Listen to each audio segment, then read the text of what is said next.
नमस्कार दोस्तों, मैं अंकुर उपाध्याय स्वागत करता हूं आप सभी का आपके अपने YouTube channel share market analysis में। दोस्तों, आरबीआई से बड़ा झटका लगता हुआ दिख रहा है दो कंपनीज को। और कौन कौन सी हैं दो कंपनीज? इनफैक्ट फाइनेंशियल स्टॉक्स हैं, तो कौन से हैं और कितना बड़ा झटका है, मंडे को कितना बड़ा नेगेटिव रिएक्शन हो सकता है, इसके बारे में बात करेंगे। ऑलमोस्ट इन स्टॉक्स में वैसे नॉर्मल रिटेल कैटेगरी से ज्यादा निवेशक नहीं है, बट हो भी सकते हैं क्योंकि छोटे प्राइस के स्टॉक्स हैं। चलिए स्टार्ट करते हैं। नॉर्मली मैं इन स्टॉक्स पे वीडियो नहीं बनाता हूँ, इसलिए मुझे लगता है कि रिटेल कैटेगरी इनमें इन्वेस्टेड नहीं है। लेट्स सी क्या है क्या नहीं है, बट ठीक है, स्टॉक के बारे में बात करते हैं सबसे पहले। और क्या है डिटेल उसके बारे में समझ लीजिए। आरबीआई ने पेनल्टी लगा दी है दो स्टॉक्स पे। अब कितने कितने अमाउंट की लगाई है वो देखते हैं, और चार्ट कैसे दिख रहे हैं वो समझते हैं। हेडलाइन बता दूं तो RBI imposes penalty on Mahindra and Mahindra financial services. इस स्टॉक में तो लोगों का पार्टिसिपेशन रहता है, एंड इंडियन बैंक। तो ये दो स्टॉक्स हैं जिन पे पेनल्टी लगाई है। The reserve bank has impose penalty of 6.77 crore rupees on Mahindra and Mahindra financial services limited for Mumbai for non-compliance with norms related to disclosure of interest rates to borrowers at a time of sanctions of loan, a release said on Thursday। तो इन्होंने disclosure नहीं दिया, जिसकी वजह से इन पे 6.77 crore rupees का penalty लगा दी गई है आरबीआई के द्वारा। सेकंड स्टॉक तो है इंडियन बैंक, और क्या है वो सुनते हैं। In another release the RBI said a 55 lakh penalty has been imposed on Indian Bank for contravention of KYC certain KYC norms। तो यहाँ पे छोटी पेनल्टी है 55 लाख की, लेकिन डेफिनेटली आपके लिए Mahindra and Mahindra financial services में ऑलमोस्ट 6.77 यानी कि 6.5 करोड़ रुपए की पेनल्टी है। लेट्स सी स्टॉक का प्राइस कैसा ट्रेड करता हुआ दिखेगा। स्टॉक का प्राइस देख लेते हैं। M&M, पहले मैं चेक करता हूँ। M&M फाइनेंशियल सर्विसेज, जी हाँ, ओके, यहाँ पे मैंने ओपन कर लिया है। आज तो बहुत ही शानदार मूव आया था स्टॉक में, लगभग 5-7% ऊपर है। 252 पे क्लोजिंग देता हुआ दिखाई है स्टॉक आज आपको।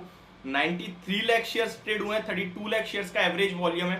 तो आज तो अच्छे खासे लोग इस स्टॉक में आए हैं। चार्ट पैटर्न की बात करें तो स्ट्रॉन्ग है चार्ट पैटर्न भी, अराउंड बॉटम से ही घुमा है, और जो बॉटम है तो वो 220 के समथिंग का है, 220 225 के समथिंग का है। स्टॉक नीचे में 200 तक भी चला जाता है, लेकिन ऊपर के टॉप की बात करें 270 का है, 252 पे है, तो बिल्कुल रेंज के मिड में है।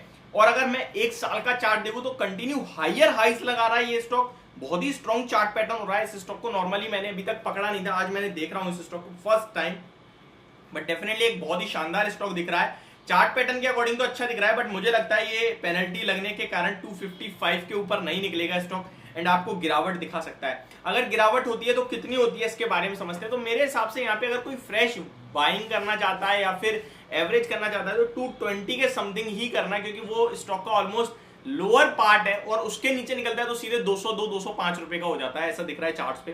तो मेरा मानना यह है कि आपको वेट करना चाहिए इस स्टॉक में, फ्रेश एंट्री की जल्दबाजी नहीं करनी चाहिए। और अगर झटका लगता है इस शेयर में तो डेफिनेटली 220 तक आपको नीचे में आता हुआ दिखेगा।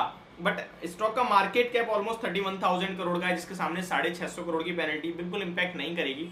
तो नॉर्मली बने रहे, कोई टेंशन या डरने की जरूरत नहीं है। स्टॉक का अच्छा खासा मार्केट कैप है, उसके सामने ज्यादा बड़ी पेनल्टी नहीं है।